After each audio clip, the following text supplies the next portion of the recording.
Uhum. Pronto. Beleza. Então, É, meu projeto aí é 10 recomendação. minutos, 10 a 15 minutos, tá? Tá, tá, beleza. Tá. Meu projeto aí, então é recomendação e mutação, né? Eu apliquei o projeto aí no parte do meu projeto que é de teste de mutação. Aí só explicando então o que que é um teste de mutação, né? É um jeito de você validar os casos de teste da sua aplicação. Então imagina que você tem uma função bem simples aí, tipo x maior que 5 retorna true, se não retorna false, só valida se o número é maior que 5. E você quer saber se os testes de mutação, quer dizer, se os casos de teste dessa aplicação são bons ou não. Como que você pode fazer? Você pode alterar uma parte dessa função, né? Trocar ali o maior para o maior igual, e ver se os seus casos de teste pegam esse problema. Se nenhum caso de teste pegar esse problema, quer dizer que está faltando caso de teste na sua aplicação. Então, isso que é a base, a coisa básica do teste de mutação. Você faz uma mutação no código, esse código novo é chamado de mutante, que você mudou ele. Você roda os seus testes e vê se algum teste pegou esse problema ou não. Se nenhum teste pegar, é uma falha ali nos seus casos de teste, você tem que criar mais testes para a sua aplicação. Só que um dos principais problemas que a gente tem é a escolha do operador de mutação que a gente vai aplicar. O operador é a alteração que você faz. Então, essa alteração que eu mostrei, alterar x maior que 5 para x maior ou igual que 5, é um operador. Mas existem infinitos jeitos de você alterar o seu código. Você pode inverter a ordem, o sinal de um número. Você pode substituir um if completamente, colocar por false. Você pode fazer coisas mais avançadas, tipo trocar o nome de um método para simular um erro de digitação. Então, existem inúmeros jeitos de você alterar o seu código. E o principal problema é que tipo, esse processo é lento, executar teste de mutação é lento. Então a gente quer poder escolher as mutações que vão simular o maior número de erros possíveis, os operadores que vão causar o maior número de erros possíveis, porque se você for executar todos os operadores possíveis que você tem, demora demais. Então aqui são dados reais que eu extraí no meu projeto. Para uma dada classe, arquivo, função, sei lá o quê, o operador mais eficiente já encontra 25% de todos os erros. O segundo operador mais eficiente para algum certo arquivo já encontra ali 15%. Então dá para você ver que só os 5, 6 primeiros operadores ali, os mais eficientes, já são o suficiente para encontrar o máximo de erros, o maior número de erros quase. Então, esse que é o principal problema. É como saber quais operadores vão ser efetivos para alguma classe, para alguma função, sem ter que executar eles, porque executar eles é lento. Então, foi nisso que eu apliquei a questão do sistema de recomendação, né? Aí, então, como que eu apliquei isso? Bem, eu me foquei em Java, em classes Java, porque é o que mais tem ferramentas disponíveis para teste de mutação. Então, eu peguei cerca de 5.000 classes de projetos de código aberto Java, e eu extraí várias métricas de cada uma dessas classes. Então, quantidade de linhas, quantidade de métodos, complexidade ciclomática dos métodos, foram 15 métricas no total. E isso eu considerei o meu conteúdo, ou os meus fatores para o sistema de recomendação, que seria, por exemplo, o gênero do filme, se você for pensar nessa analogia. E os mutantes, que eu aplico o operador de mutação, eu fiz a mesma coisa. Eu peguei todos os operadores de mutação de uma ferramenta de mutação lá para Java, apliquei nessas 5.000 classes e gerei os mutantes. E isso virou a minha pontuação, que é basicamente as estrelinhas que o usuário dá, porque eu quero maximizar o número de mutantes. Eu quero escolher o operador que maximiza isso. Então eu fiz isso para cada uma das 5.000 classes. E aí, como que eu mapeei o problema, né? Bem, a coisa que eu quero recomendar é o operador. Eu quero falar, ó, para essa classe aqui, esse operador é mais eficiente, ele gera mais mutantes. Então, o operador virou o meu item, é o filme que eu vou recomendar. Para quem eu quero recomendar é para a classe. Então, eu quero falar para essa classe específica, são esses operadores que eu recomendo. Então, a classe virou o usuário.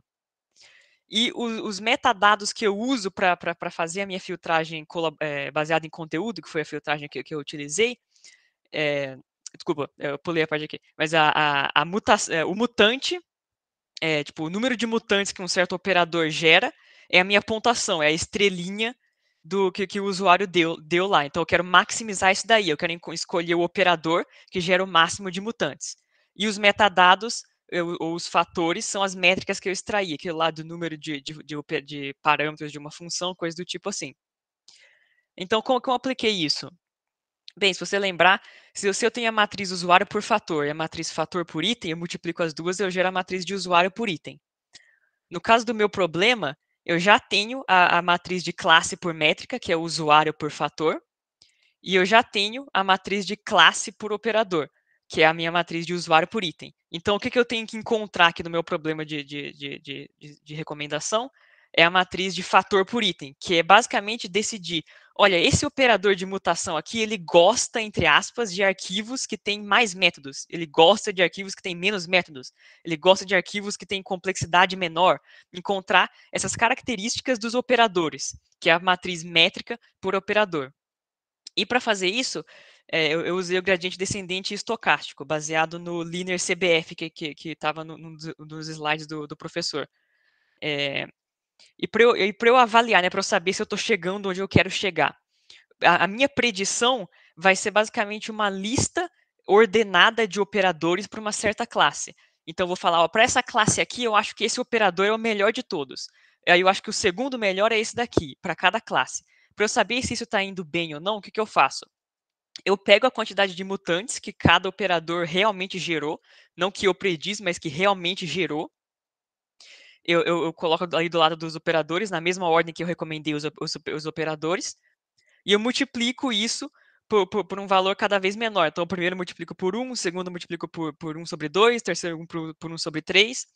E eu faço isso para poder incentivar o algoritmo a colocar operadores mais eficientes no topo.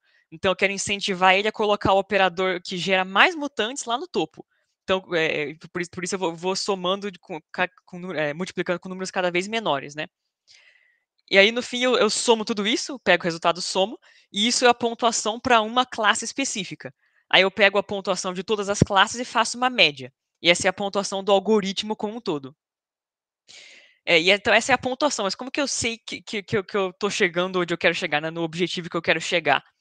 Bem, eu calculo a efetividade com base nessa pontuação. Então eu pego a minha base de dados completa, eu gero aquela mesma pontuação e eu dou isso como máximo. Por que o máximo? Porque o algoritmo nunca vai conseguir passar desse valor. Porque se ele conseguir prever o futuro, ele consegue só chegar nesse máximo. Então eu pego a minha predição, que é a minha métrica que eu calculei antes, e eu divido um pelo outro. E essa é a minha porcentagem de efetividade. Então, o algoritmo que consegue prever o futuro, ele consegue chegar em 100%. Então, esse é meu objetivo, basicamente, é otimizar esse algoritmo para chegar lá no 100%. Então, eu fiz o projeto, né, implementei o projeto, fiz a filtragem e tal. Eu, no final, consegui chegar a uma efetividade de 82%. Ou seja, quer dizer que se você for pensar o que isso significa na prática, que o algoritmo de predição ele consegue encontrar 82% de todos os mutantes para uma certa classe sem ter que executar os operadores. E isso é interessante porque para eu coletar os dados, para eu executar todos os operadores de mutação, demorou 7 minutos. Como eu disse, o teste de mutação ele é relativamente lento. Só que para eu fazer a predição, que chegou a 82% do valor real, demorou só 4 milissegundos. Então é um tempo ridículo ali, de eu executar o valor real, 7 minutos. Para eu predizer isso, depois de ter um modelo treinado ali, só para fazer a predição, 4 milissegundos. Então, um resultado, eu diria que é bom. E aqui, para a gente validar o resultado, tem alguns gráficos. Aquele gráfico que eu mostrei no começo são os dados reais. Então, esses são os dados gerados pelos mutantes reais, pelos operadores reais. E aqui são pelos preditos pelo algoritmo. Então, dá para ver que ele está assim, na mesma forma, né? Tipo, ele está seguindo a mesmo formato do gráfico, mesmo tendo um certo erro. Então, aqui a gente está vendo o erro, quer dizer que ele não conseguiu chegar 100% ali no começo, ele meio que subestimou os melhores operadores, então ele não ficou tão inclinado quanto deveria, mas chegou a um resultado bom, então 82% de efetividade. E é isso aí. Acho que deu exatamente 10 minutos. Legal, Davi, parabéns. Muito legal, muito interessante. Eu tenho uma pergunta só. Uhum. Você chegou a pensar em alguma outra técnica, algum algoritmo, alguma coisa assim que fosse mais simples, né? Mais assim trivial, né? Para você aplicar também nesse contexto e aí de modo que você usasse isso como um baseline, né? Como alguma coisa que desse para comparar, para saber assim se esse 82% tá bom comparado com algum método mais simples. Sim, eu fiz como base eu usei um algoritmo aleatório, tipo, que ele só escolhe aleatoriamente operadores e a Uhum. efetividade dele deu 7%. sete É, por cento, é, tá. 7%. Isso. Entendi. Legal. Tá. Não, beleza. Maravilha. Muito bem. Alguém quer fazer alguma pergunta, algum comentário para o Davi? Ah, e se fizer, né? Não, podem perguntar, gente, não tem Política da problema. boa vizinhança. Tô brincando. Não Parabéns aí, pergunta, Davi. não pergunta. Tava Eu muito achei, bom, tava muito bom. comentário, eu achei interessante ter visualizado a aplicação nesse caso. Foi algo não trivial, né? Não é usado diariamente, né? Uhum. É bem interessante esse mapeamento, né, que você fez, né? Porque até comentei várias vezes, né, que o problema de recomendação pode ser mapeado para diversos contextos, né? Não só para usuário e item, né? Então, esse é um exemplo onde você pega lá as entidades, né, que a gente tem lá do sistema, que daí você depois aplica nos algoritmos lá que a gente viu, você pode mapear eles para outro domínio, né? Então, bem legal. Muito bem, parabéns. Vamos para o próximo. Quem que quer apresentar agora? Eu posso apresentar também. Pode ser, ou você ou o João, tanto faz. João, você quer ir? Deve estar com horário, né? Pode ir. É isso, eu também estou. Mas eu posso esperar um pouquinho, pode ir na frente. Beleza, então. Obrigado, viu, Flávio? Imagina. Deixa eu streamar minha tela aqui.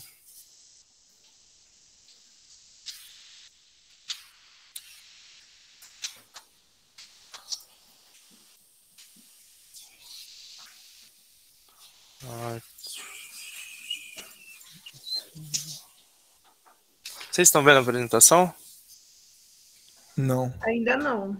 Não.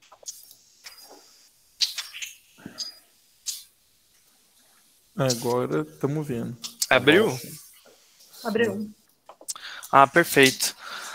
Então, gente, o meu trabalho, projeto da disciplina, eu fiz um sistema de recomendação online com apoio de características multimodais, como informação de contexto. E aí um pouco da apresentaçãozinha que eu pretendo falar nesses 10 minutos é apresentar um pouquinho dos conceitos, assim, bem por cima mesmo, mais para a gente entender, né, acho que o professor não chegou a explicar muito durante a disciplina dos algoritmos que eu vou utilizar aqui, e também como que foi implementado e alguns resultados e conclusões que eu acabei chegando. Bom, a motivação desse estudo, né, eu sou aluno, eu sou orientando do Manzato, né, e a gente ainda estava pensando o que eu iria desenvolver de projeto de mestrado, a gente ainda estava nessa parte, assim, e esse projeto aqui da disciplina, acho que ajudou bastante para eu começar a entender mais do que eu vou trabalhar, mais um primeiro passo de investigação, assim, de algoritmo de recomendação de aprendizagem online, junto com essa questão de conteúdo multimídia, né? Então, de extrair features multimodais, seja de vídeo, seja de som,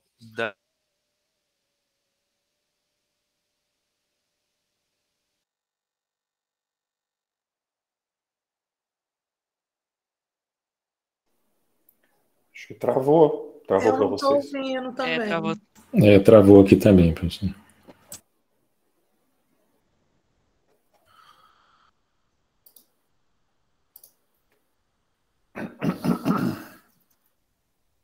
Em Manzato, posso tirar uma dúvida com você enquanto ele volta? Pode. Eu vi aí que acho que o outro rapaz apresentou em 10 minutos, ele em 10. No slide estava de 10 a 15 e o meu grupo fez mais ou menos ali em 15, né, quando a gente estava treinando. Tem algum problema? Houve algum combinado que eu não estava presente, que ia ser 10 minutos? Não, é de 10 a 15 mesmo. Ah, de 10 a 15, não, beleza. Então tá perfeito, obrigado. Era só isso mesmo. Ó, se vocês quiserem adiantar, pode talvez botar a Flávia, né, para começar, se ele demorar muito. Aí Eu posso depois ele volta e começa dele. O que vocês acham? É bom que adianta, né, para não atrasar muito. Vamos dar um minutinho, ver se ele reconecta, né? Tranquilo.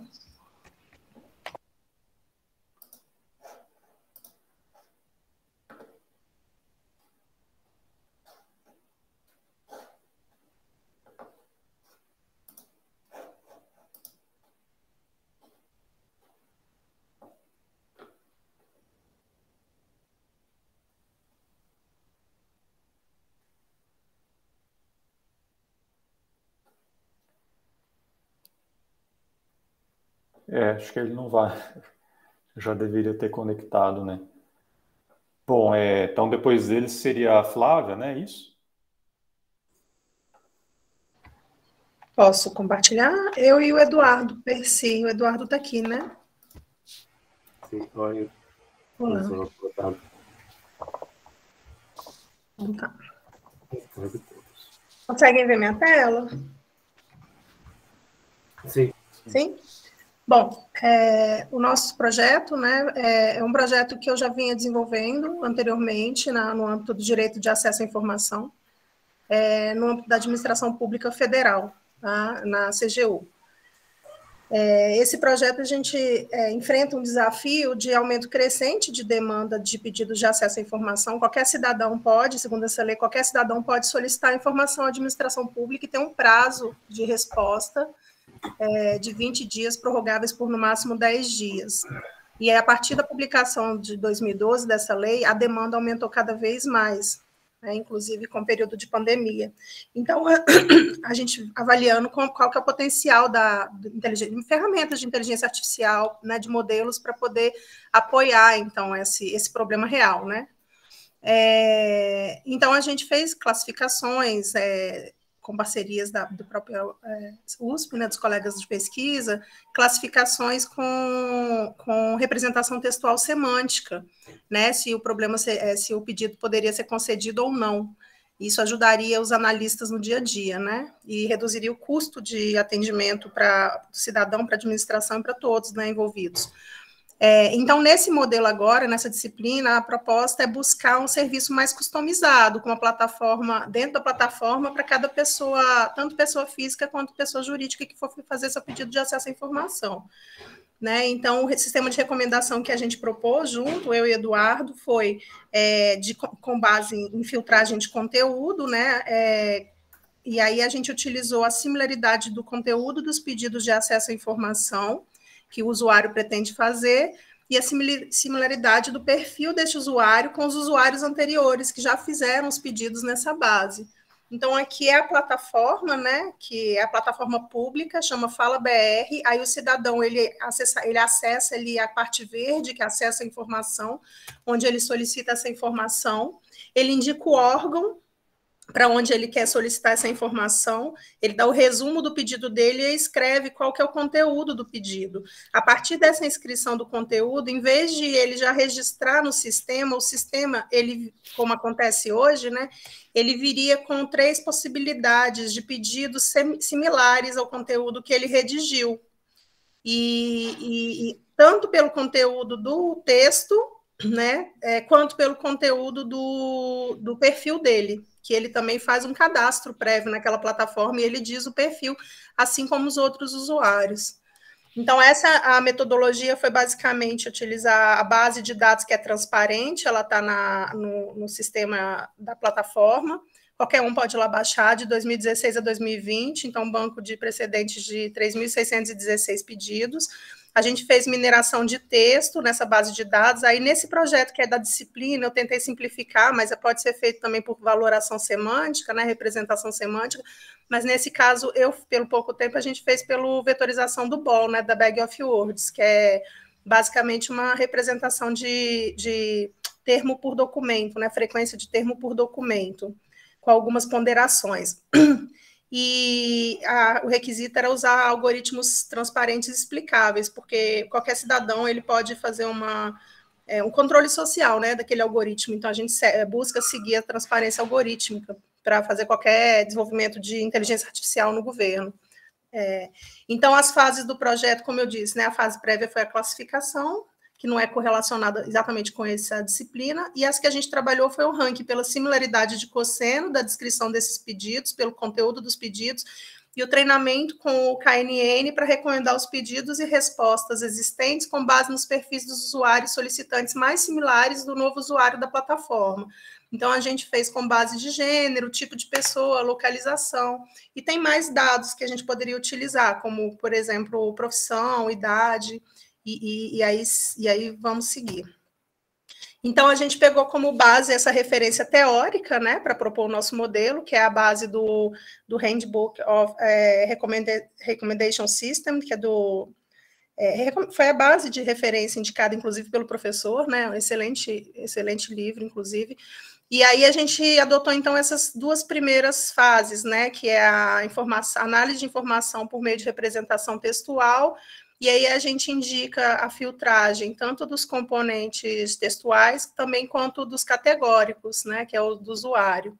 E aí a próxima fase desse projeto, que a gente pretende, inclusive, para aprimorar a parte de avaliação, é esse feedback. Então, a gente, depois da recomendação, incluir no sistema a possibilidade do usuário interagir de forma a informar um feedback implícito, né, para não onerá-lo tanto, em relação à aceitação ou não daquela recomendação, o acesso e a satisfação, né, em relação a essa recomendação dos pedidos.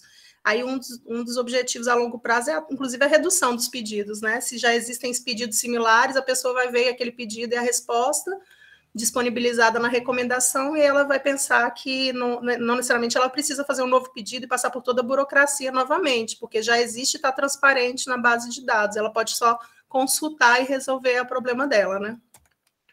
Então, aqui, só um passo a passo breve, para não tomar muito tempo, a gente fez, então, a nuvem de palavras desses pedidos, aí vê que não tem muito significado, essas palavras são palavras genéricas, que a gente não consegue tirar muita conclusão, então teve que ter um pré-processamento bem detalhado, né, que é a padronização, remoção de stop words, tokenização, radicalização, até a formação da bag of words. Se alguém tiver alguma dúvida em relação a esse procedimento, eu posso explicar melhor depois nas perguntas. E aí, então, a gente fez essa matriz, né, de termo por documento, e a partir daí a gente rodou a similaridade de cosseno, aqui eu fiz a dissimilaridade, então a lógica inverteu um pouco, né, então, em vez de ser mais próximo de 1, ficou mais próximo do 0, são os mais similares. E aí eu tomei como base o pedido, só para exemplificar, o pedido 2.269, né, e aí eu fiz para toda a listagem. Então, eu selecionei esses mais próximos, né? E eu trouxe aqui o conteúdo para a gente ver, pelo menos do primeiro, que o novo pedido, ele fala, então, que ele solicita as questões do concurso para o cargo de oficial de inteligência da ABIN. E ele pede transparência porque é uma informação pública, né? E aí, o pedido mais similar, ele também fala do concurso de oficial de inteligência, do cargo da ABIN. Né? Então, aí ele está com um pedido mais específico, as razões que geraram essa reclassificação dos candidatos, de um determinado candidato. As próximas, se vocês lerem com calma, eu posso disponibilizar a apresentação, também trabalho sobre o mesmo concurso da ABIN. Então, é interessante, né, porque essas informações já existentes podem facilitar para todos os lados, tanto da administração quanto dos cidadãos, né? Então, esse é um processo, um ciclo, né, metodológico de mineração de texto, a gente identificou o problema, fez o pré-processamento, extração de padrões, e aí a gente utiliza esse conhecimento para fazer a recomendação. Agora, para o perfil de conteúdo, eu vou chamar o colega para ele poder falar rapidinho aqui, a parte dele, e a gente concluir. Ok. Bom, então, a seguinte parte foi, e o problema que tentamos resolver foi como fazer as recomendações para os usuários, que os usuários têm perfis, e esses perfis têm que estar relacionados com as solicitudes, né? Então, tentamos alguns métodos, mas aqui o problema foi que não temos um rating do pergunta, um rating de solicitude, então, para formar a matriz foi fue más complejo, ¿no? Porque si teníamos un usuario y un perfil de pregunta, de solicitud, mas no teníamos o rating aquí. Esa es a siguiente fase que Flavia comentó, que va a ser un feedback do usuario. Y con ese feedback podemos hacer una mejor recomendación. Entonces aquí foi mais a aplicação do KNN a fazer os perfis dos usuários mais categóricos, passar de categóricos a numéricos, e nessa conversão foi mais sencillo, mais fácil de aplicar o KNN. Então, com o KNN fizemos aqui foi cinco perfis mais próximos, y empezamos a testar si los perfiles fueron similares. Entonces aquí las pruebas fueron ciertas, de similares a los usuarios que nosotros identificamos con esa técnica, y yo creo que fue un buen resultado. Mas agora o problema foi como medir eso, ¿no? Y ahí ese es el problema que ainda vamos a resolver na próxima fase. Então, aqui alguns resultados e desafios do futuro, né? Aí, para concluir, né, como o Eduardo disse também, a gente avalia que, a princípio, a recomendação, o caminho do modelo é interessante, mas para que a gente possa verificar isso de forma também com os dados colaborativos e tornar o usuário ativo para dar esses feedbacks, aí a gente vai começar a coletar, né, essas bases de dados, desses feedbacks implícitos, e aí a gente consegue fazer uma métrica de avaliação de performance, seja pela acurácia, medida F1, relativa à classificação desse modelo, considerando se ele acessou ou não acessou, ou se ele ficou satisfeito ou não ficou satisfeito com a recomendação do pedido e das respostas. Se foi útil ou não, né, para a realidade dele.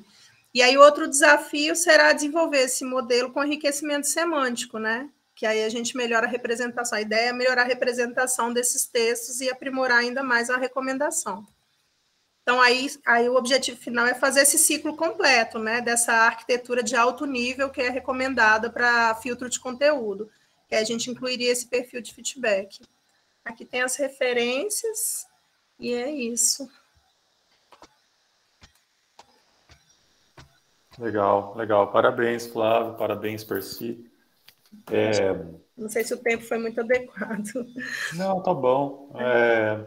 Não, eu gostei porque, assim, eu cheguei a comentar, né, em outras aulas que existe uma relação muito forte, né, entre sistemas de recomendação e recuperação de informação, né?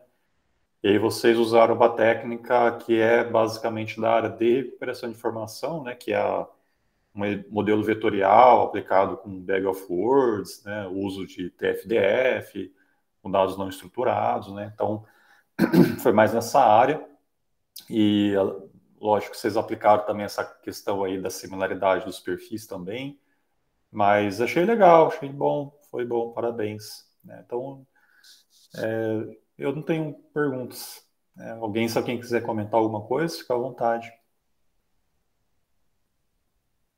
Não? A gente sabe que o ideal seria ter aqui, inclusive, o dado de avaliação da performance com a avaliação dos usuários, mas essa base não existia mesmo, né? Então, a gente vai aprimorar e depois, quem sabe, na próxima a gente publica. Para todo mundo conhecer. E talvez a única coisa que eu colocaria seria uma parte, né, de avaliação, né, pegar aqui nessa base aí que vocês coletaram, fazer uma divisão, né, e verificar lá pelo menos para essa parte aí da recuperação, né, fazer uma avaliação, mas tudo bem, né, eu acho que já deu bastante trabalho, né. Tá joia. Obrigada. O João voltou. João, quer continuar de onde você parou? Melhorou aí sua internet?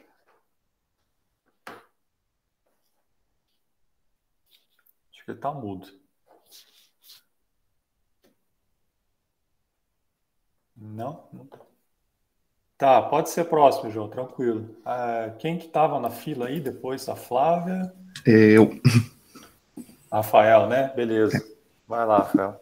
Vou compartilhar.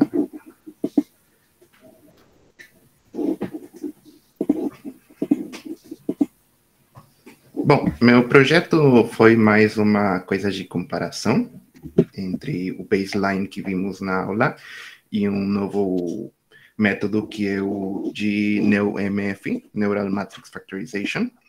Então, esse projeto consiste no treinamento do modelo do NeoMF e na base de dados de food.com. É um site de receitas de cozinha. Então, fazemos a comparação do RMSE com outros modelos de filtragem colaborativa. Tá?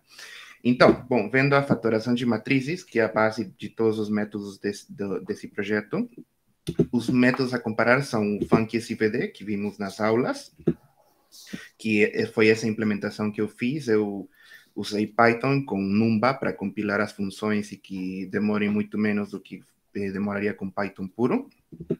Depois eu usei o SVD++, que também vimos nas aulas, né, com esses dois conjuntos, o conjunto de itens avaliados pelo usuário, U, e a matriz de itens por fatores, que também fiz a implementação.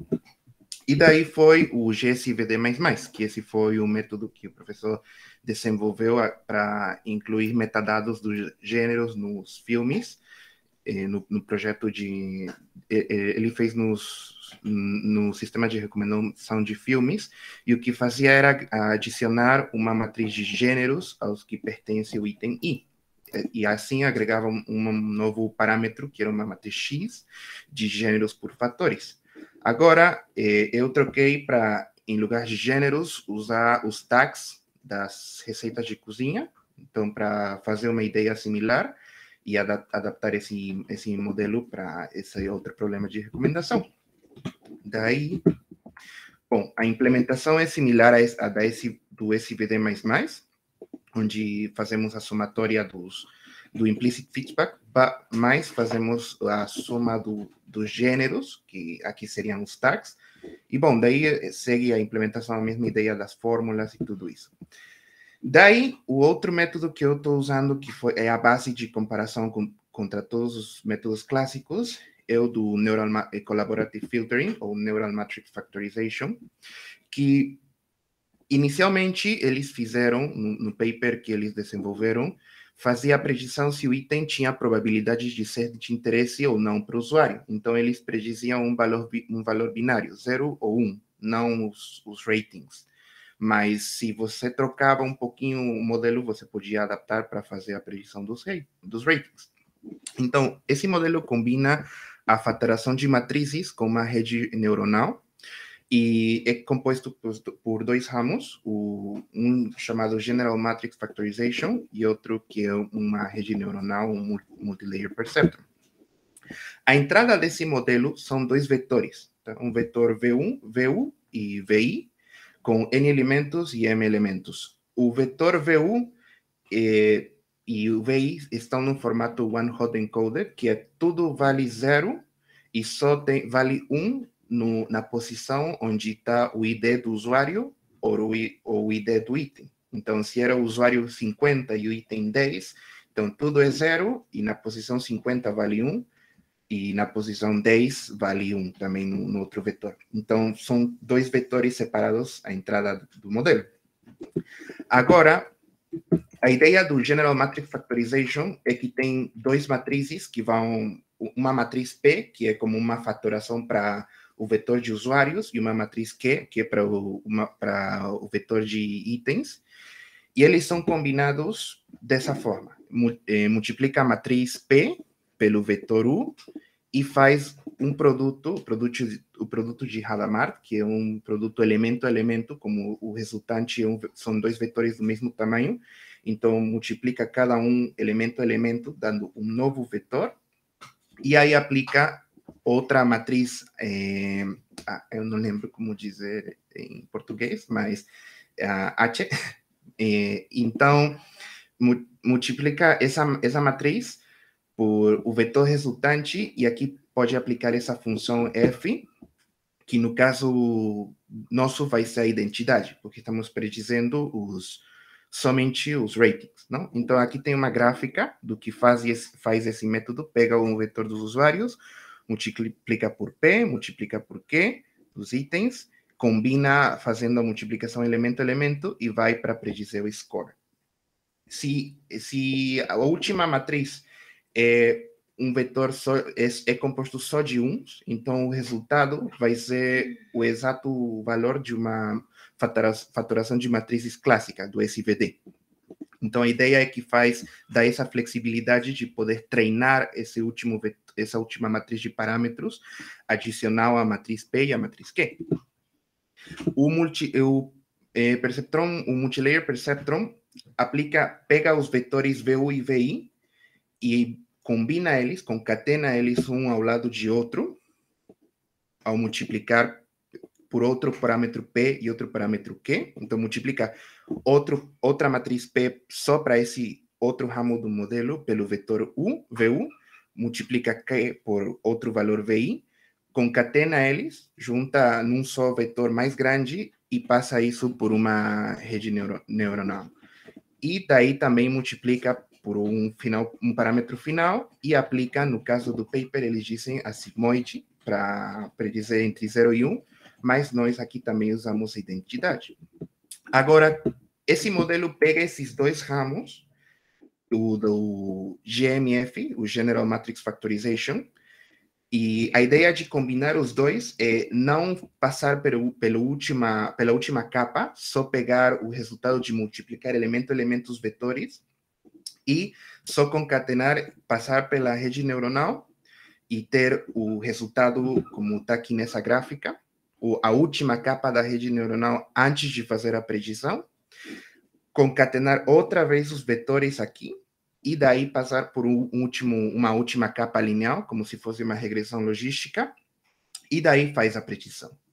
Então, a ideia disso é combinar um modelo linear da fatoração de matrizes clássica com um modelo não linear das matrizes das redes neuronais para fazer como um embedding não linear numa menor dimensão, de forma que seja melhor a separação. Essa é a ideia na teoria desse modelo, que deveria ser muito melhor do que o método clássico. Então, para essa implementação, eu usei PyTorch, eu implementei as classes dos 3 métodos e fiz a combinação no NeoMF. E para esse projeto, bom, a ideia, como eu comentava, foi usar o NeoMF pela capacidade da predição e das projeções não lineares que pode fazer uma rede neuronal. O dataset foi obtido em Kaggle, eles têm disponibilizado lá os CSVs, e eu tive que fazer um pré-processamento antes de usar. Então, eu redefini os IDs dos usuários e os itens, porque originalmente não eram contíguos, eram tirados do site, então não estava preparada essa informação dos IDs, tinham alguns faltantes.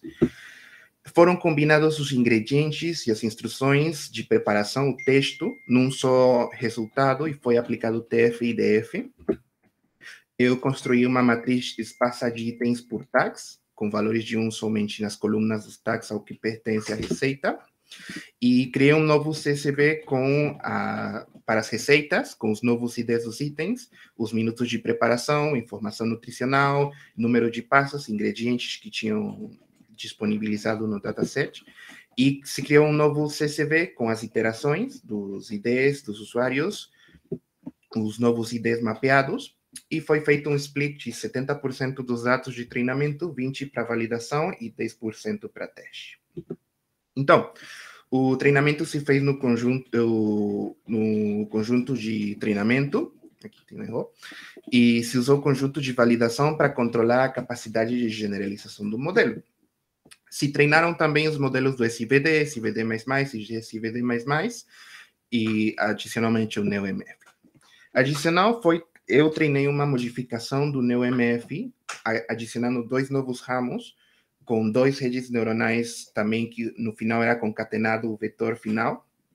O primeiro passava pelos dados numéricos, como o minuto de preparação, informação nutricional, número de passos e o número de ingredientes, e no outro ramo fazia somente sobre o vetor do TF, DF, dos tags e das preparações e dos tags, a matriz esparsa de valores binários.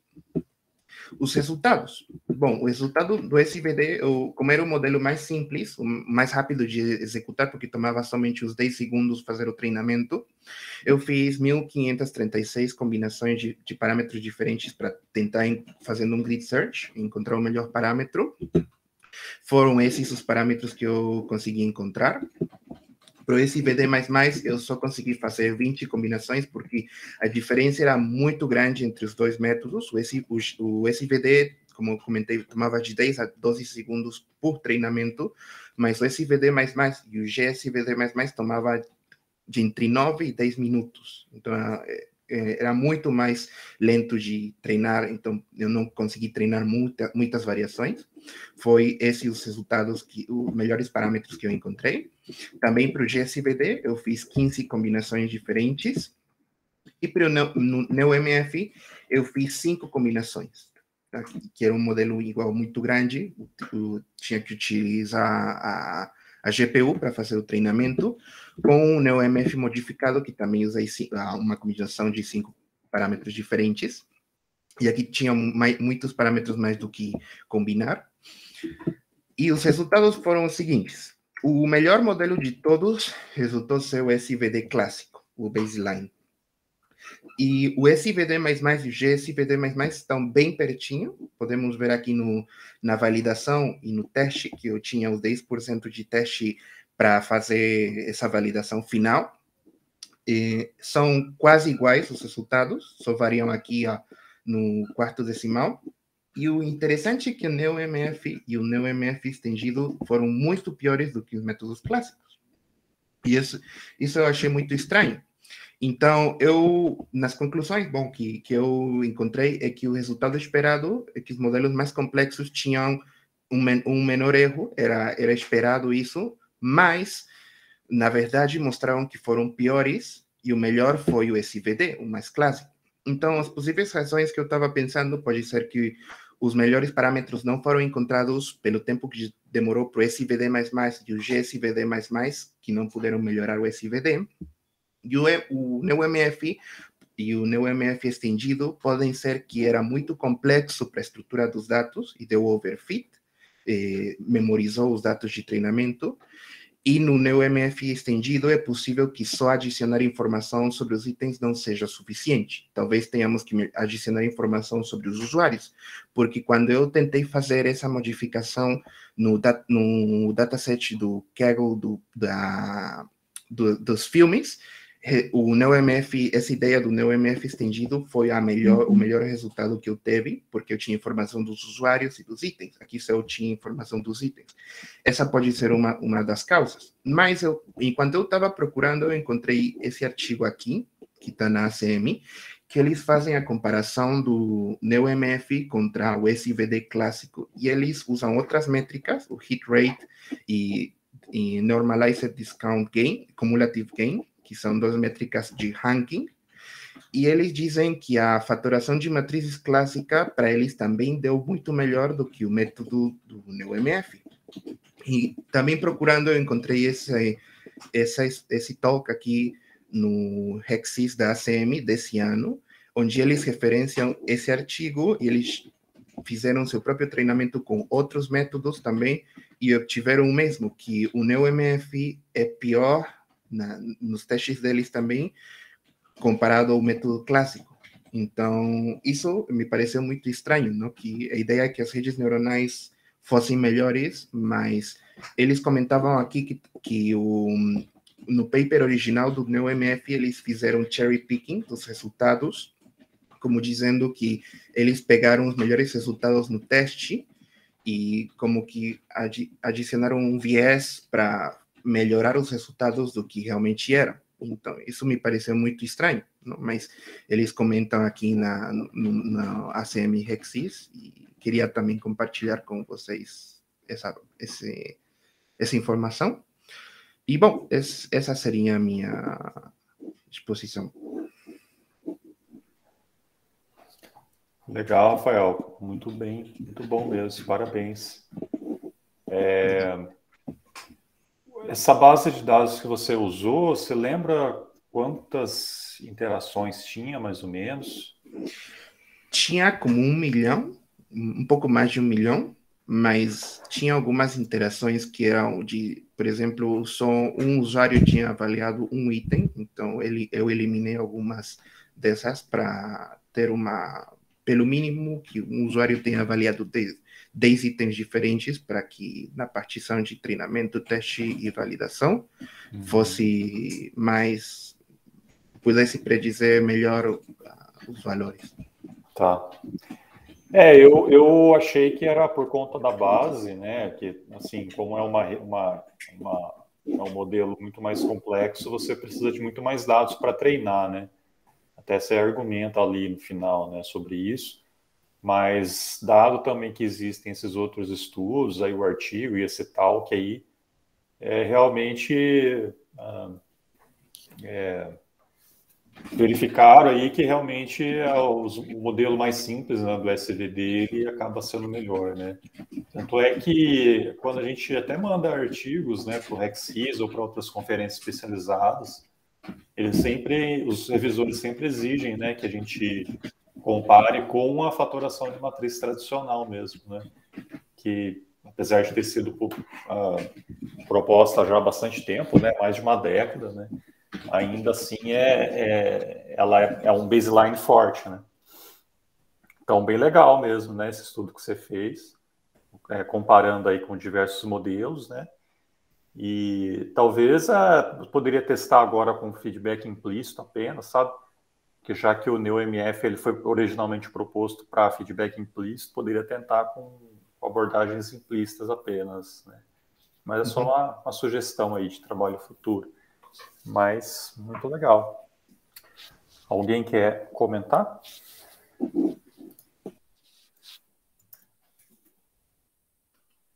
Não? Beleza. Então, podemos ir para o próximo agora. Quem que vai depois? Rafael? Posso ir agora, então? Lá, isso, vamos lá, então.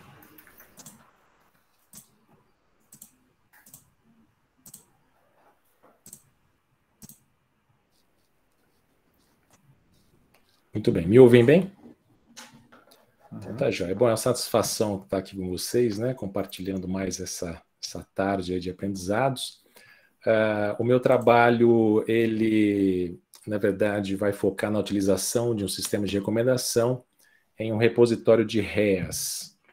Bom, na minha agenda de apresentação, eu vou contextualizar, né, a minha área de pesquisa, vou apresentar um repositório de REAs que eu estou desenvolvendo. Vou falar, então, do projeto do sistema de recomendação, né, que é o alvo aí desse trabalho. Vou apresentar um protótipo que foi desenvolvido com a incorporação desse sistema de recomendação ao repositório de REAs que eu estou desenvolvendo e, finalmente, as nossas considerações finais.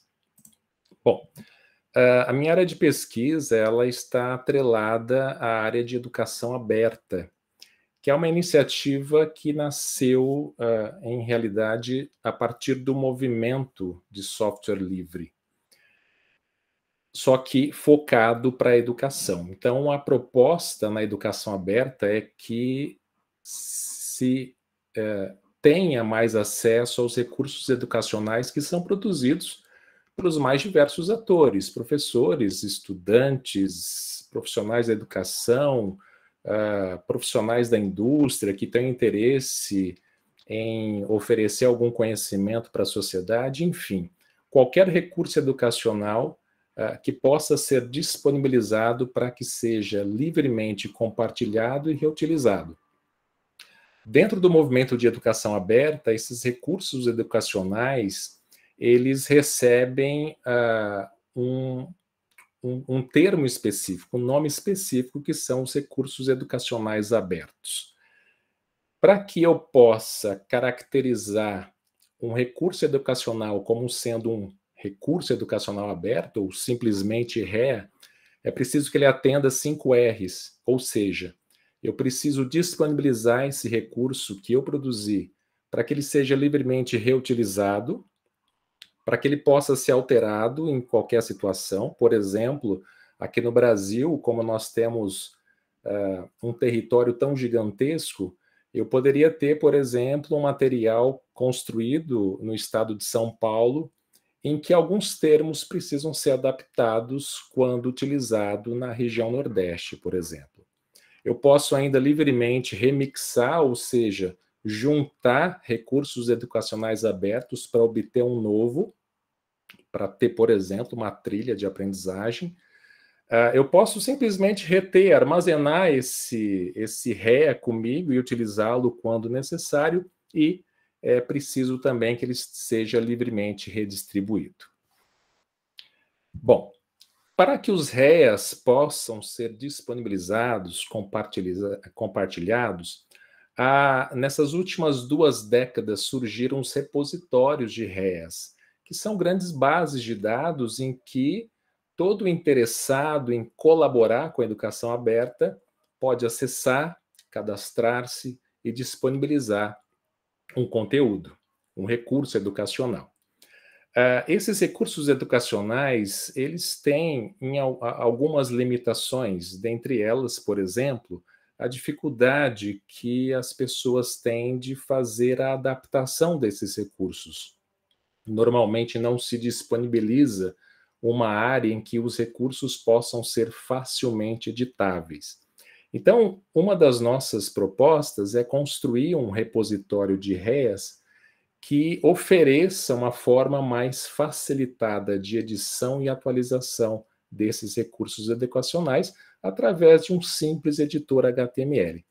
Então, eu estou construindo atualmente um repositório que nós denominamos Aquarela, cujo objetivo é procurar disseminar a produção, a adoção, a utilização de REAs em escolas públicas da educação básica.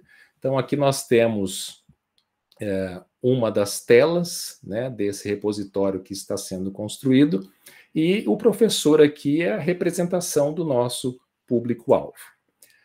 Apenas para que a gente possa caracterizar bem o que seja de fato o REA, conforme eu já comentei anteriormente, eu destaco aqui justamente a tela de metadados de um REA, em que, num determinado instante, o colaborador, a pessoa que está produzindo aquele REA, ele precisa definir a licença de utilização e de compartilhamento. Então, notem que nessas possibilidades de licença, fica bem claro que a permissão de uso e de modificação, ela vai acontecer de uma forma ou de outra, né? Dentro, claro, aqui de alguns parâmetros. Por exemplo, ou eu vou permitir o uso comercial ou não da minha obra, né? De qualquer maneira, independentemente da minha escolha, esse REA estará disponível para utilização livre. E se eu vou permitir modificações da obra, né? Veja que aqui, em ambas as situações, eu devo permitir essa modificação, né? Só que pode ser que essa modificação ela seja completamente livre ou que ela seja realizada dentro da licença em que eu disponibilizei o meu próprio REA. Bom,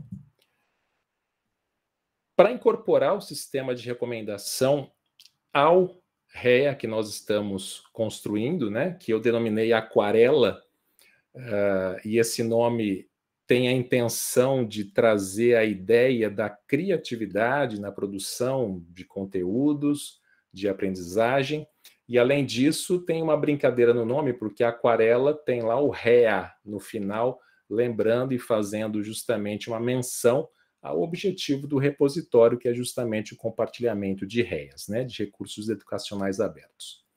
Bom, considerando-se que um repositório de REAs ele é muito interativo e uma das nossas intenções de pesquisa é fomentar a formação de comunidades colaborativas dentro do repositório para que essa produção e disseminação seja bastante dinâmica, então eu escolhi a abordagem de filtragem baseada em conteúdo, focado justamente no perfil desses colaboradores, os professores que vão produzir e compartilhar esses REAs dentro do repositório.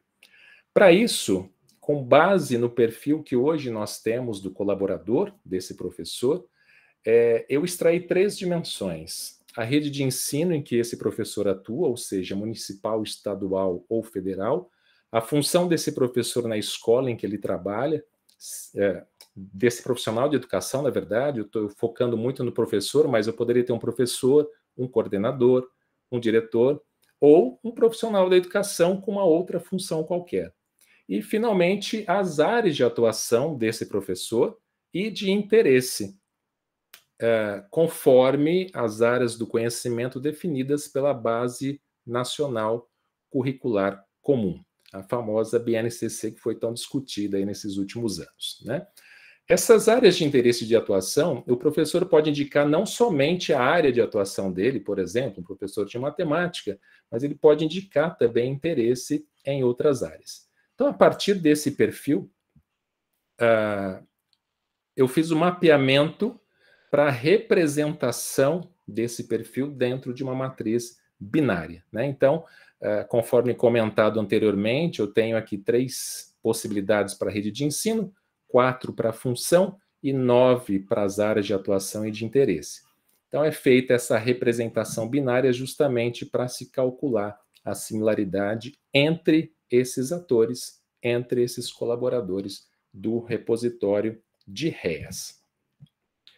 O sistema de recomendação, então, ele ganhou uma arquitetura dentro desse repositório, que basicamente é constituído por 3 módulos, que eu coloquei em inglês só para ficar um pouquinho mais chique, tá?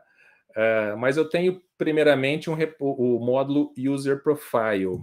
Esse módulo, ele tem a função de fazer a leitura dos cadastros dos usuários, da minha base de dados, do meu banco de dados, e então produzir essa representação binária. Então, ele vai codificar, partindo daquelas 3 dimensões do perfil do usuário, ele vai codificar dentro dessa matriz binária. Então, cada usuário da minha base de dados ganha uma linha dentro dessa matriz.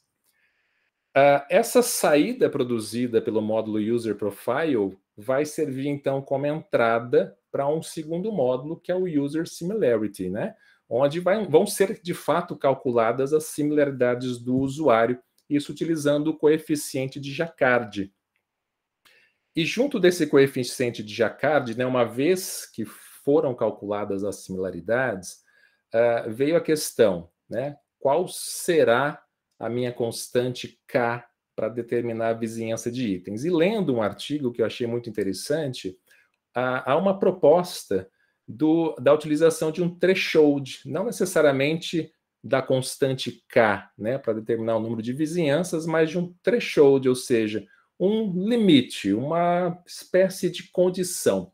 Esse threshold, no caso, seria eu vou considerar como similares aqueles usuários que têm quanto de coeficiente de similaridade, né? No meu caso, eu comecei testando com um coeficiente de 0,6, mas talvez pelos poucos usuários que eu tenho na base, não tive resultados tão bons, então diminui para 0,4. Mas isso é algo que há de ser trabalhado posteriormente, inclusive, talvez ponderando algumas dessas dimensões que compõem o perfil do usuário para que esse threshold possa aumentar um pouquinho mais. Então, esse módulo, uma vez que ele termina o trabalho dele, ele, então, tem como saída o conjunto de usuários mais similares àquele que está autenticado no sistema. Então, entra em ação o terceiro e último módulo, que eu chamei de Items Bag, né? É a sacola de recomendações de itens. É justamente o módulo que vai, então, a partir do conjunto de usuários mais similares, buscar lá na base de dados o conjunto de REAs que foram avaliados explicitamente por esses usuários ou foram simplesmente visitados por esses usuários. E aqui tem uma questão interessante. nos repositórios de REAs é muito difícil a gente ter avaliação explícita. É muito difícil a gente ver pessoas realmente atribuindo notas a esses REAs.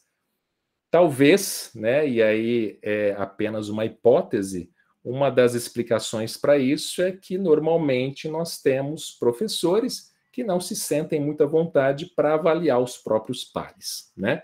Então é muito mais comum que tenhamos comentários a respeito dos REAs do que, de fato, notas, né, valoradas ali dentro de um determinado intervalo.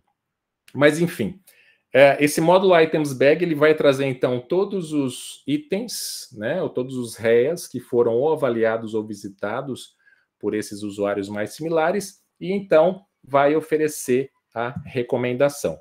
Eu vou aqui, então, parar a apresentação um instante para que eu possa apresentar o protótipo que está em desenvolvimento.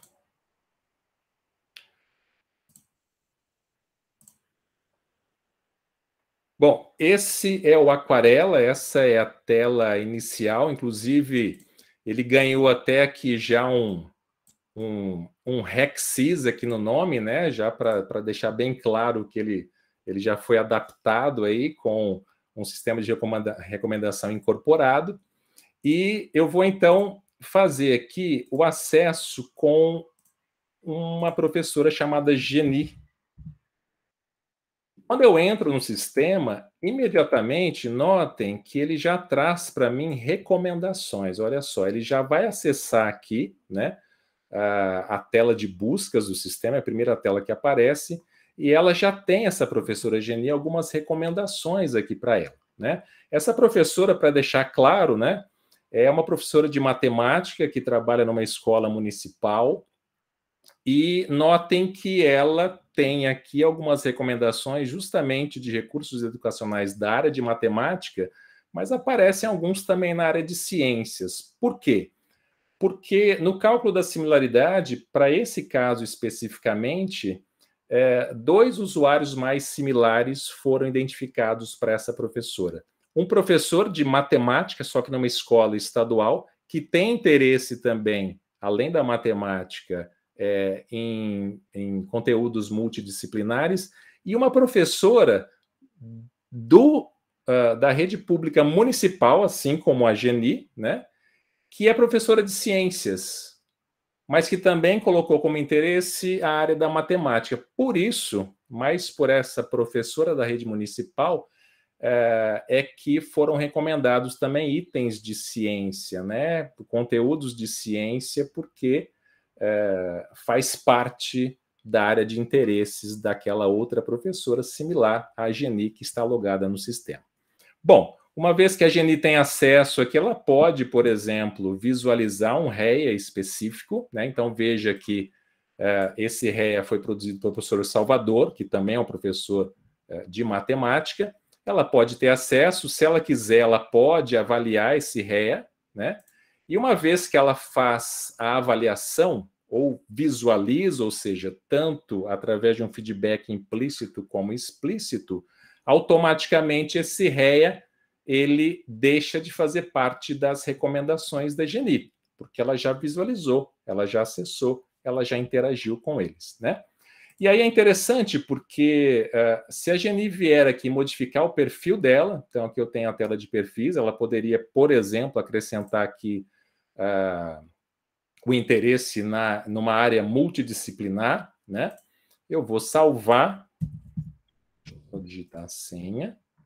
Notem que as recomendações já se modificaram. Então, ele já atualizou aqui a sacola de itens, né, para a usuária Geni, justamente porque ela modificou o seu perfil, incluindo uma nova área de interesse. Então, certamente, o algoritmo já encontrou outros usuários similares a Geni e aí traz essas novas recomendações. Além das recomendações, a Geni poderia aqui, por exemplo, colocar, fazer uma busca específica por frações, né? Então, olha só, na busca dela, ela encontrou 2 recursos educacionais que têm frações, né, relacionadas ao conteúdo, mas as recomendações continuam ali, logo em seguida, aparecendo para que ela possa, então, acessá-las. Tudo bem? Para finalizar, eu gostaria apenas de apresentar as considerações finais.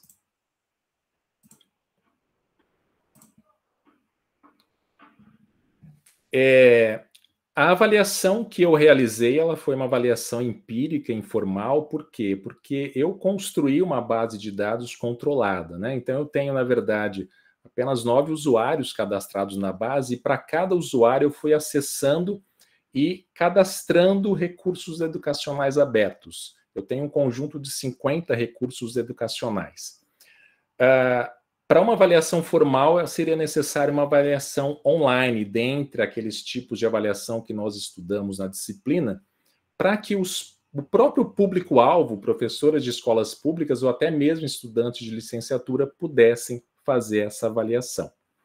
Uma outra questão relacionada ao threshold, né, para a definição dos K vizinhos ao usuário que está conectado no sistema, uma outra questão é procurar formas de ponderar dimensões do perfil do usuário, talvez verificando que as áreas de atuação e de interesse tenham um peso muito mais interessante para as recomendações do que o perfil rede e função, né, em que atuam esses professores. Uma outra questão de trabalho futuro seria abordar a filtragem baseada em conhecimento, que, a meu ver, pode caber muito bem nesse sistema, já que ele tem essa característica muito interativa dos usuários, né, em busca desses recursos educacionais abertos.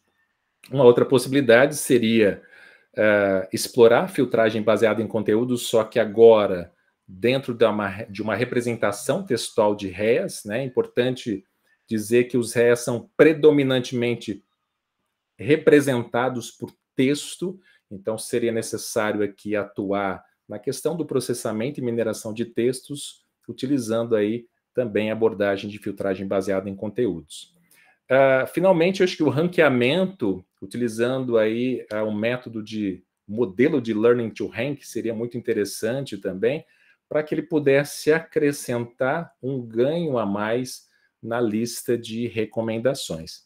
E, por fim, eu gostaria apenas de destacar, professor e colegas, sobre a minha evolução pessoal nessa disciplina, né? Eu me lembro aí das primeiras aulas que eu saí um pouco apavorado, porque o meu background nessa área era zero, né? Eu sou da área de engenharia de software, então eu saí realmente bastante apavorado. Eu me lembro que na segunda aula eu disse, professor, essa aula foi muito densa. Foi uma forma mais, digamos, interessante de dizer, estou apavorado, né, com toda essa situação. Mas a evolução foi muito grande. Eu fiquei muito feliz, né, ao chegar agora ao término da disciplina e ter conseguido incorporar um sistema de recomendação ao sistema de informação que eu estou desenvolvendo. Então, agradeço, professor, e sem querer aqui jogar confetes gratuitamente, eu gostaria mais uma vez de registrar a minha admiração pela sua didática, né? Porque conseguiu ensinar muito bem um estudante que era completamente leigo na área e que hoje consegue alguns resultados aí bastante interessantes. Tá? Muito obrigado pela atenção de vocês aí e espero que tenham gostado. Legal, Fernando. Parabéns. Muito bom. Muito interessante esse seu projeto, viu? Nossa, você fez um bom trabalho, né? Incorporou no sistema aí, já está assim funcional, né? Então, bem bacana isso. Eu tenho algumas dicas só, né? Na verdade, assim, é mais assim para você considerar aí, talvez, né? Como futuras extensões, tá? A primeira é que você colocou nas conclusões aí a questão aí de talvez incorporar filtragem baseada em conhecimento, né? Algum outro tipo de filtragem. Mas você pode considerar, talvez, também a filtragem híbrida, né, levando em consideração tanto o perfil, né, do usuário, como também os históricos, os acessos que o usuário já fez anteriormente no próprio sistema, né? Que viraria aí ainda seria uma filtragem baseada em conteúdo, mas você estaria usando não só informação como se fosse informação demográfica do usuário, mas também os acessos que ele fez anteriormente, né? Uma outra dica também que eu acho que seria bem tranquilo fazer é incorporar explicação também para recomendação, sabe? Então, por exemplo, como você está usando ali filtragem KNN de usuários, né? Seria relativamente fácil também você colocar também alguma explicação do porquê que aquele recurso educacional foi recomendado para aquele usuário, sabe? Então, por exemplo, você poderia falar assim, esse recurso aqui ele está sendo recomendado para você porque tem esse outro professor aqui que tem essa e essa, esses pontos em comum, sabe? Coisa assim. Né? Eu acho que isso é um processo relativamente simples, né? E assim, isso acaba trazendo bastante transparência, né, para o usuário que está recebendo as recomendações, né? Mas acho que é isso, muito legal mesmo, né? Parabéns, né? Não só pelo projeto, mas também pela evolução, né? Fico feliz aí de ter contribuído um pouquinho, tá? Obrigado, professor, obrigado. E penso que a gente vai conversar aí pela frente, porque isso é algo que eu quero muito incorporar, de fato, eu acredito que vai acrescentar muito à tese. Legal, legal. Estou à disposição. Valeu. Beleza. Agora, quem? O João? É o João agora? Isso. Isso, vai lá, João. Nossa, gente, desculpa, caiu a internet no meio da apresentação aqui, mas agora eu consegui voltar, arranjar o microfone tudo certinho. Deixa eu apresentar a guia de novo. Agora vai. Tá dando para ver? Tá. Então voltando um pouco, né? O meu projeto é um sistema de recomendação online com apoio de característica multimodal, como informação de contexto. Um pouquinho do que eu vou falar aqui, explicar um pouquinho dos conceitos, como que eu fiz, o que o resultado e a conclusão. Também aquela questão de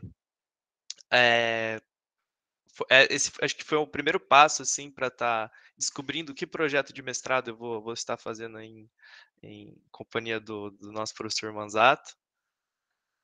E aí eu acho que eu parei aqui, né. Bom, por que um sistema de recomendação online, né? Hoje em dia, com tudo de informação que a gente tem, era de Big Data, tanto de diferentes mídias, a dinâmica da web é muito movimentada, né? Então, há uma grande dificuldade de identificar o melhor conteúdo naquela hora para o usuário. Sem falar na grande quantidade de conteúdo que tem, né? A sobrecarga de informação. E por conta dessa dinamicidade, ele está mudando toda hora, né? Então você vai no site, as notícias que estão aparecendo lá mudam de dia para dia, e tem que identificar com bastante velocidade os interesses dos usuários, informações de contextos. E isso, num sistema online, é difícil de aplicar sistemas de recomendações tradicionais que a gente tem visto, né? Então, seja porque demora para treinar, precisa de grande base de dados. Então, dá para se utilizar de aprendizado online, né, de aprendizado por reforço, para estar desenvolvendo um sistema de recomendação que não precise de treino, que ele vai aprendendo conforme os usuários vão utilizando, né? E isso ajuda na questão do Cold Start Problem, né? Que acontece que no site tem vários usuários novos também, então está sendo bastante utilizado hoje em dia. Um dos algoritmos mais utilizados, assim, é o Multi-Armed Bandits, né? Ele é uma técnica de aprendizado por reforço, onde, através de repetitivos testes, interações, o usuário escolhe uma ação e essa ação retorna uma recompensa. Então, eu quero que vocês sonhem um pouquinho aqui comigo. Então, vamos pensar aqui que todo mundo... A gente é um grupo de bandidos, né? Então, a gente chegou aqui num novo lugar, no Velho Oeste, e a gente não conhece o ambiente, só que a gente precisa realizar esses assaltos, né, para estar conseguindo a sobrevivência do nosso grupo. Então, existem diversas rotas, né, de comércio, e a gente tem que escolher quais que a gente vai assaltar. E cada rota de comércio, ela tem um retorno específico, assim, que a gente não sabe a princípio, né? Um lugar novo. Então, o algoritmo do Multi-Armed Bandits é tentar balancear essa exploração versus exploitação, assim. Então, eu sei que aquela rota de comércio tá sendo boa, tô conseguindo ganhar bastante recompensa, só que tem outras que eu não conheço, né? Então, como que eu balanceio isso? E esse é o principal ponto, assim, do algoritmo, né, onde, tem várias, abordagens que a gente consegue ir balanceando essa questão para, sempre com o objetivo de aumentar a recompensa, né, o quanto que a gente vai conseguir assaltar das diferentes rotas e minimizar o regret, que é o arrependimento, né, que é o valor máximo, né, o valor ideal menos aquele que a gente conseguiu. Bom, tem algumas abordagens comuns, né, do Multi-Armed Bandits, que para justamente lidar com essa questão, pô, eu vou explorar aquela rota nova, eu vou ficar nessa que eu conheço já faz tempo. Então tem esses dois aqui, são os mais comuns, que é o Epsilon Grid, que ele se utiliza de um hiperparâmetro para avaliar essa relação, né, de exploração ou exploitação. E então ele em uma ação ele escolhe, né, ele calcula o valor, se for menor que o epsilon, ele vai na maior rota comercial que tem, e se acaba sendo menor que o epsilon, ele consegue explorar, né. Então, você mudando esse valor do epsilon, você consegue falar se seu algoritmo ele vai explorar mais ou explorar menos. Aí também tem o Upper Confidence Bound, que também uma outra abordagem, que ela se utiliza do otimismo em face da incerteza. Então, ela pega o valor esperado, esse QT aqui é o valor esperado daquela rota, vamos dizer assim, e ele soma com um valor de confiança ali, joga para mais. Então, a gente sempre acha que aquela rota vai retornar uma recompensa maior do que ela retorna, e assim a gente consegue ir coordenando qual a gente vai explorar ou se vai se manter nas mesmas. Mas enfim, só utilizando o Multi-Armed Bandits, o Multi-Armed Bandits, ele considera que para todo caso as rotas são as mesmas, né? Mas dá para a gente colocar um pouco mais de informação nisso, né? Um pouco mais de inteligência. Então, vamos pensar da gente bandido tendo um conhecimento mais sobre aquelas rotas. Então, a gente tem, como, por exemplo, um mapa. Então, a gente sabe, aquela rota ela é mais íngreme, aquela ali tem mais polícia. Então, a gente tem uma informação de contexto da rota e também a gente tem a informação de contexto do usuário, que seria o bandido em si, né? Então, esse daqui anda a cavalo, aquele ali consegue escalar. Então, utilizando esses algoritmos de contextual bandits, né, inserindo informação de contexto, tanto do usuário quanto dos itens, a gente consegue identificar qual é a melhor rota para se tomar naquele instante de tempo. E isso varia dependendo do usuário, né? Então, pensando num site assim, eu estou acessando e uma pessoa mais velha está acessando, talvez a gente procure coisas diferentes, e isso ele consegue pegar. O algoritmo que eu acabei estudando e implementando nesse projeto foi o Lean UCB. Ele é um pouco parecido com o UCB que eu mostrei no slide anterior, só que o retorno de uma ação ele é uma função linear considerando os vetores de contexto. Então, aqui embaixo, ó, dá para ver meu mouse mexendo? Dá, né? Tá. Então, tem aqui a esperança da recompensa no tempo t da ação A, dado que x de t é o vetor de contexto, ele é essa função linear entre o vetor de contexto e essa matriz de coeficientes assim. Então ele consegue considerar as informações de conteúdo assim para estar melhorando escolhendo qual rota a gente vai indicar, né? E ele tem duas abordagens. Uma abordagem disjoint, que é essa primeira aqui, onde as características são diferentes para cada arm, né? Para cada rota. Então, uma acaba não impactando na outra. E também essa abordagem híbrida, onde as rotas, as arms, elas têm features em comum. Então, por exemplo, vamos pensar que uma arma é um filme musical e eu escolhi aquela arma, aquele filme musical indicado pelo Contextual Bandit. Ele, na hora de atualizar a recompensa, ele não só atualiza a recompensa daquela arma, mas também atualiza a recompensa de outros filmes que não foram indicados naquela hora, mas que são musicais também, que compartilham desse contexto. Então, tem essas duas abordagens aqui desse algoritmo. Aí aqui é a fórmula dele, onde esse z de t aqui, ele é as variáveis que são compartilhadas entre as diferentes rotas, diferentes armas, assim. Bom, pensando no caso dos bandidos, bom, aquelas duas rotas levam até a mesma cidade, sabe? Então, pô, é a mesma polícia que patrulha as duas. Então, se eu for nela levar uma recompensa negativa, vou na outra, também vou levar, sabe? Então, ele consegue ir pegando essas coisas.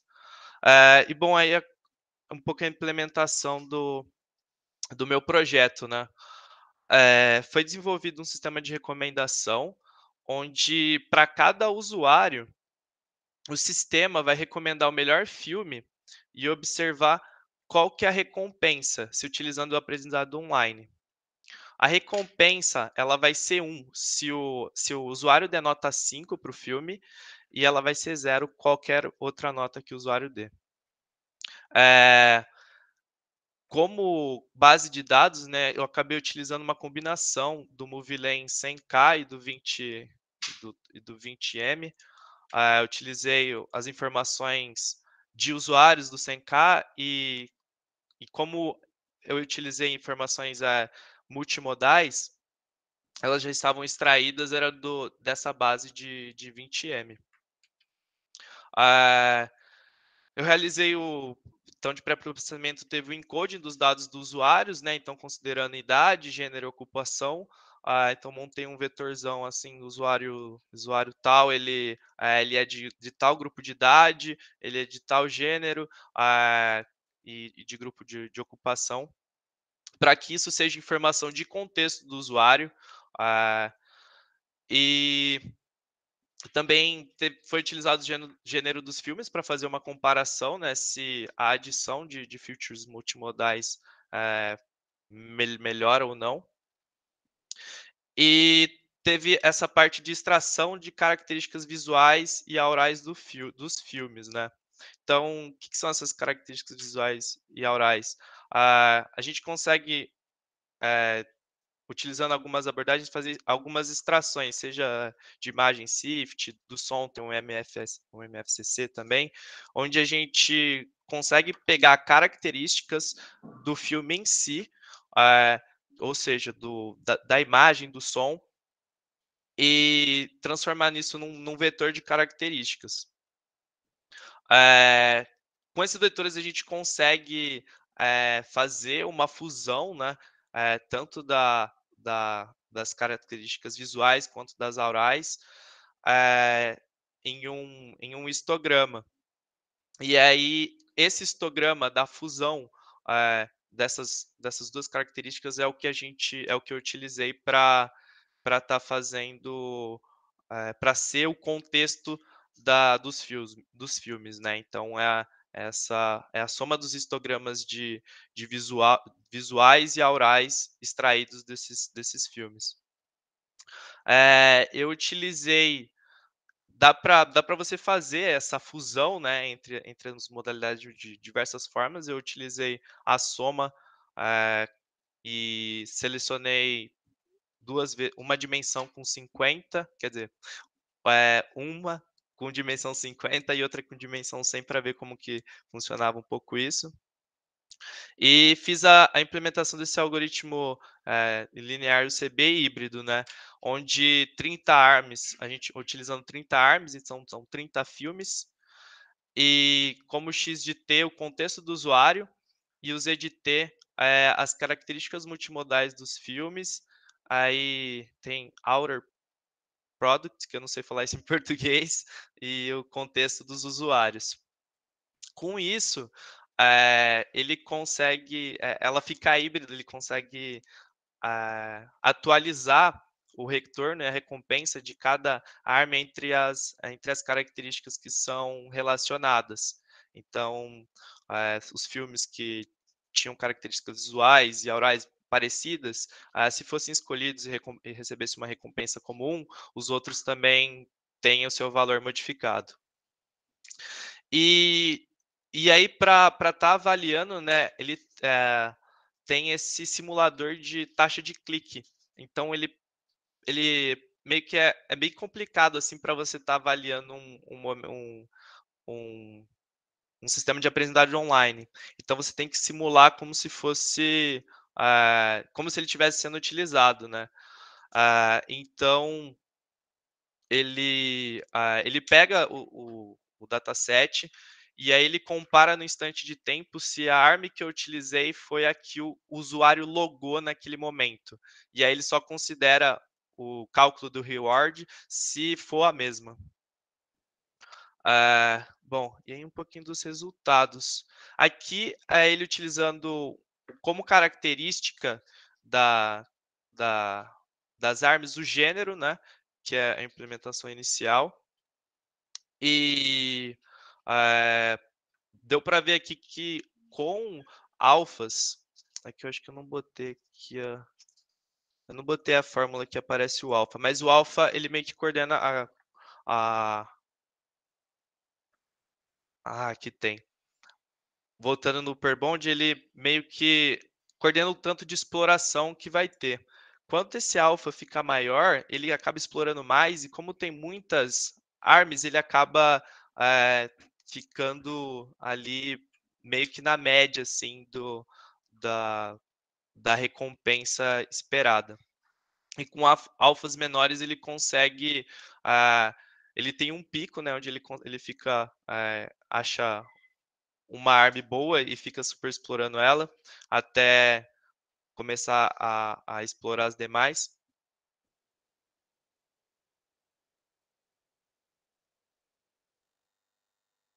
Mas com um alfa menor ele conseguiu... Deu uma cortada, mas agora voltou. Voltou? Cortou aqui também, mas voltou. Nossa, voltou, meu computador está travado ainda, mas eu escutei vocês. Mas, enfim, com um alfa menor ele consegue aprender mais, vamos dizer assim, se aproveitar melhor assim, entre esse trade-off, né, entre exploração e exploitação. Bom, quando eu fiz a alteração e coloquei as características multimodais como... Nossa, meu PC está travado.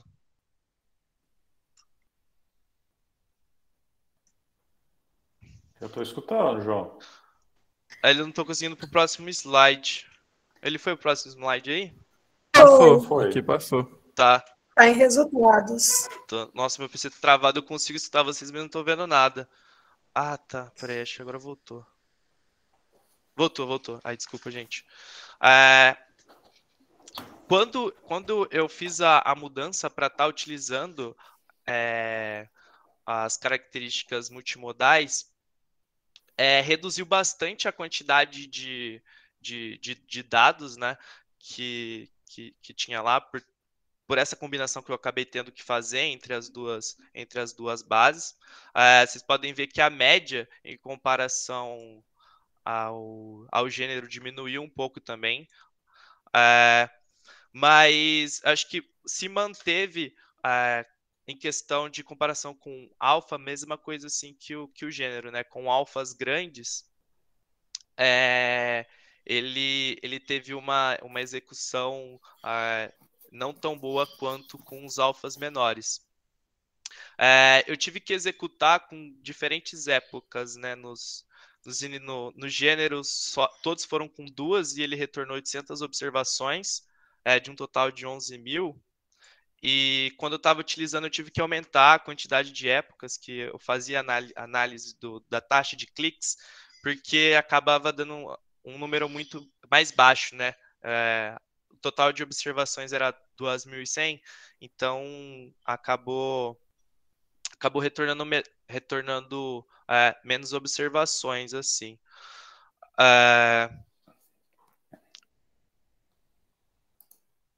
Tá, essas foram com 4, 6, com 4. Com mais dados, eu acho que daria para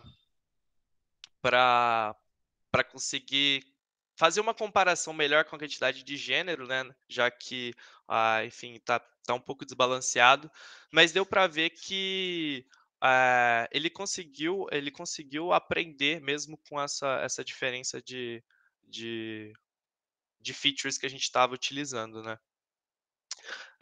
Aqui eu fiz um teste com aquela versão com 100 dimensões, né? Então, as features de características multimodais que eu usei, ele tinha 100 dimensões. Eu deixei 2 épocas rodando, ele demorou imensamente mais, assim, acho que quadruplicou o tempo pelo dobro de dimensão, e ele nem conseguiu pegar um valor considerável, sabe? Mas eu coloquei aqui só para como próximo passo dar uma estudada melhor, assim, que acontece quando a gente aumenta as dimensões. Porque é de se esperar, pelo menos eu achava que aumentando a dimensão eu conseguiria ter mais informação sobre aquele filme, né? E melhoraria a indicação, só que, enfim, por enquanto ainda não deu muito para perceber isso, mas rodou pouco. E de observação final, acho que foi isso. Essa questão do aprendizado online é muito difícil de fazer o evaluation, porque você tem que simular os dados. E aí, do jeito que eu acabei fazendo, ele tinha que dar o match no instante de tempo T, escolher a mesma arma que o filme que o cara logou. Então, isso acaba dando uma pouca quantidade de dados, assim, que a gente viu ali nos resultados, né? E aí acho que afeta um pouco, assim, para chegar em conclusões melhores. Algo que deu para ver bem é que os alfas menores, eles performam melhor do que os maiores, assim, tanto para gênero quanto para as features de multimodais.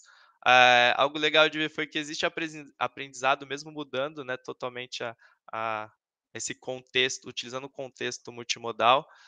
E essa questão do aumento da dimensão das features que acaba o algoritmo ele realiza muitas multiplicações matriciais, multiplica um vetor pelo outro, então acaba aumentando assim muito a dimensão, acaba aumentando mais ainda a execução, então é algo que tem que se atentar ainda mais para o futuro. E aí eu botei aqui de próximos passos, né? Fazer comparação com abordagem de joint híbrida para multimodais. Também explorar diferentes abordagens de extrações de características do filme, e também difusão, aumentar a quantidade de dados disponíveis e também explorar a mudança na quantidade de ARMS, diminuir, ver como funciona, aumentar, enfim. E aí, eu acho que era isso meu trabalho, gente. Muito obrigado e desculpa aí pelas minhas referências, desculpa aí as travadas. Legal, João, parabéns. Bom, assim, detalhes a gente depois, lógico, vai conversar depois, né? E a ideia é a gente tentar dar prosseguimento, né, a esse trabalho, mas eu queria parabenizar você aí. Em uma semana você estudou Multi-Armed Bandits, ainda implementou os algoritmos, né, e ainda fez a apresentação, né? E dá para ver, né, assim, que você deve ter percebido, pessoal, também, né, que não é um algoritmo, são algoritmos triviais, né? Então envolve aí um esforço, né, grande aí para poder entender eles. E você acabou fazendo tudo isso aí basicamente uma semana, né? Então foi muito bem, assim, né? Gostei bastante aí dessa explicação que você fez, né? Da intuição aí dos algoritmos. Esse exemplo que você deu aí do Velho Oeste, achei bem legal. Isso é até algo da tua cabeça, né? Porque, na verdade, todo mundo que começa a falar aí do Multi-Armed Bandits acaba falando do contexto lá das maquininhas caça-níquel, né? É que eu não gosto de caça-níquel, aí para entender eu tive que... Sempre dá o mesmo exemplo, né? Então, achei legal. Vou usar seu exemplo aí nas minhas futuras aulas também desse assunto. E... realmente, eu falei para você, né? Assim, acaba sendo bastante custoso, né, fazer o processamento aí desses algoritmos, né? Então, os resultados que você gerou aí, acho que já dá para... assim, era o objetivo mesmo, né, de você colocar pelo menos um pezinho ali na área, né, que você vai pesquisar, né? Então, acho que já tá ótimo aí, né, o que você fez, tá? Depois a gente pode conversar melhor, né? Então, tem algumas perguntas para fazer, né? Algumas sugestões.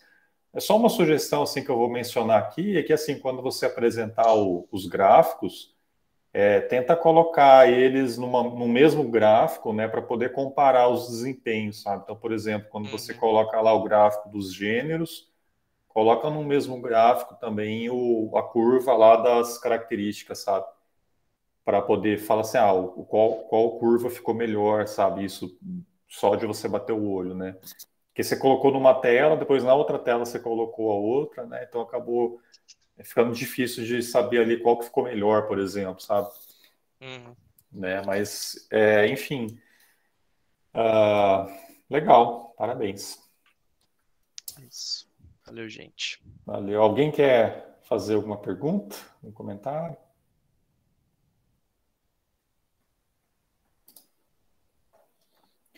Fernando falou, os exemplos do João me fizeram sentir saudade. Verdade, né? Também pensei nisso, também gostava desse jogo. Legal. Bom, vamos fazer um intervalozinho, gente?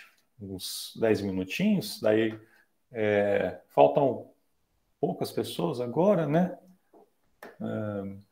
Pode ser? 10 minutos? Beleza, professor, claro. Professor, só tirar uma dúvida rapidinho. Se os colegas concordarem de disponibilizar a gravação, eu teria interesse, até para a gente poder conhecer um pouquinho melhor com calma do projeto, dos métodos. Sim. Se todo mundo concordar, eu boto lá no YouTube também, né? E fica lá. Aí vocês conseguem acessar também. Sem problemas.